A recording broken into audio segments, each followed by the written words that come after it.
നമ്മളുടെ തക്കാളി ചട്നി സെറ്റായിരിക്കുകയാണ്. ഇഡലിയുടെ കൂടെയും ദോശയുടെ കൂടെയൊക്കെ നല്ല ബെസ്റ്റ് കോമ്പിനേഷനാണ്. നമ്മൾ ഉണ്ടാക്കി നോക്കുക. ഇഷ്ടപ്പെട്ട ലൈക്ക് ചെയ്യുക.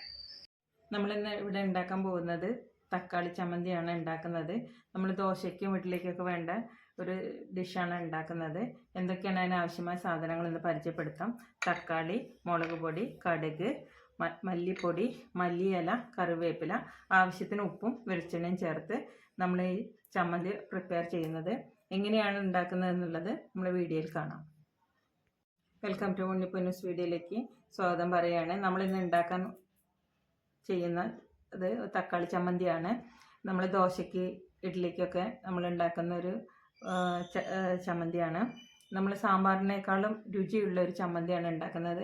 അതിനെന്തൊക്കെയാണ് ആവശ്യമായ സാധനങ്ങൾ നമ്മൾ പരിചയപ്പെടുത്താം. തക്കാളി ചെറുതായിട്ട് ഇത് സ്ലൈസായിട്ട് അരിഞ്ഞ് വെച്ചിരിക്കുകയാണ്. 2 തക്കാളി, 100 ഗ്രാം തക്കാളി ഉണ്ട്. 1 ടീസ്പൂൺ മുളക് പൊടി ഉണ്ട്. 2 ടീസ്പൂൺ മല്ലിപ്പൊടി ഉണ്ട്. 1 ടീസ്പൂൺ കടുക് ഉണ്ട്. മല്ലിയില, കറിവേപ്പില, ഇത്രയും സാധനം.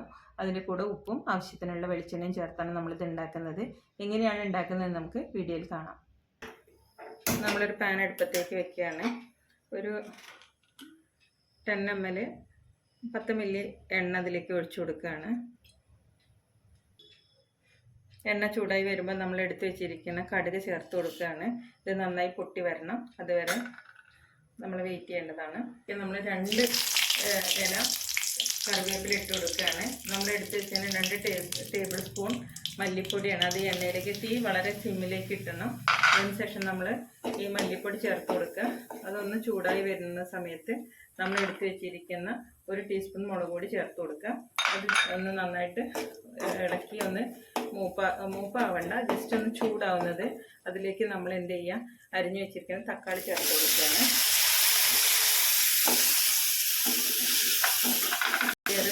തീയിൽ ഇട്ട് ഒരു 5 മിനിറ്റ് വെയിറ്റ് ചെയ്യേണ്ടതാണ്. ആവശ്യമായ ഉപ്പും കൂടെ ചേർത്തിട്ട് നമ്മളൊരു 5 മിനിറ്റ് വെയിറ്റ് ചെയ്യേണ്ടതാണ്.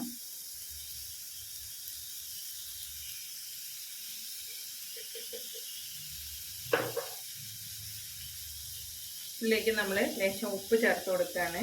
നമുക്ക് ആവശ്യമായ ഉപ്പ് എരിവൊക്കെ നമ്മളുടെ ആവശ്യത്തിനനുസരിച്ചാണ് ഇടേണ്ടത്. ഇത് നന്നായി നമ്മളൊന്ന് ഇളക്കി കൊടുക്കുക. ഒരു 5 മിനിറ്റ് ഇത് ഒന്നിൻ്റെ വെള്ളമൊക്കെ ഒന്ന് വറ്റി ഒന്ന് വാടുന്നത് വരെ വെയിറ്റ് ചെയ്യേണ്ടതാണ്. അപ്പം നമ്മളൊരു 5 മിനിറ്റ് ഇത് നമ്മൾ ചൂടാകാൻ വേണ്ടി വെച്ചിരിക്കുന്നത് ഏകദേശം നമ്മൾ മൂപ്പായിരിക്കുകയാണ്. ഇനി ഇത് നമ്മൾക്ക് എന്ത് ചെയ്യാം, ഓഫ് ചെയ്യാം. ഇത് ചൂടാറുന്നത് വരെ വെയിറ്റ് ചെയ്യണം. അതിനുശേഷം മാത്രമേ നമുക്ക് ചമ്മന്തി ഉണ്ടാക്കാൻ പറ്റുള്ളൂ. നമ്മൾ തീ ഓഫ് ചെയ്തിരിക്കുകയാണ്. അപ്പം ഇത് നമ്മൾ ചൂടാറിയതിന് ശേഷം ഒരു ജാറിലേക്ക് മാറ്റി ഇത് നമ്മൾ മിക്സിയിൽ അടിച്ചെടുക്കുകയാണ്. അപ്പം നമ്മൾ ചമ്മന്തി റെഡി ആയിരിക്കുകയാണ്. ഇനി ഇത് നമുക്കൊരു സെർവിങ് ബോർഡിലേക്ക് മാറ്റാവുന്നതാണ്. ഇപ്പം നമ്മൾ തക്കാളി ചമ്മന്തി റെഡി ആയിരിക്കുകയാണ്. ഇത് നമ്മൾ ദോശയ്ക്കും ഇഡ്ഡലിക്കും മറ്റെല്ലാ ചോറിനൊക്കെ നല്ലൊരു ഡിഷാണ്. ഉണ്ടാക്കി നോക്കണം. ഇഷ്ടപ്പെട്ടാൽ ലൈക്ക് ചെയ്യണം. നിങ്ങളെ വിലയേറിയ കമൻറ്റുകൾ ഇതിലേക്ക് രേഖപ്പെടുത്തണം. തക്കാളി ചമ്മന്തി നമ്മൾ സാമ്പാറിനേക്കാൾ രുചിയാണ്. ഉണ്ടാക്കി നോക്കി നിങ്ങളുടെ വിലയേറിയ കമൻറ്റുകൾ ഞങ്ങളുടെ രേഖപ്പെടുത്തേണ്ടതാണ്. ആദ്യമായിട്ടാണ് കാണുന്നതെങ്കിൽ ലൈക്ക് ചെയ്യണം, സബ്സ്ക്രൈബ് ചെയ്യണം. ഇത് ചില വീടുകളിലൊക്കെ ഉണ്ടാക്കുന്നതാണ്. അറിയാത്ത ആരെങ്കിലും ഉണ്ടെങ്കിൽ അവർക്കും കൂടി ഒരു പ്രയോജനപ്പെടും. അപ്പോൾ ഇഷ്ടപ്പെട്ടാൽ ലൈക്ക് ചെയ്യുക. Thank you.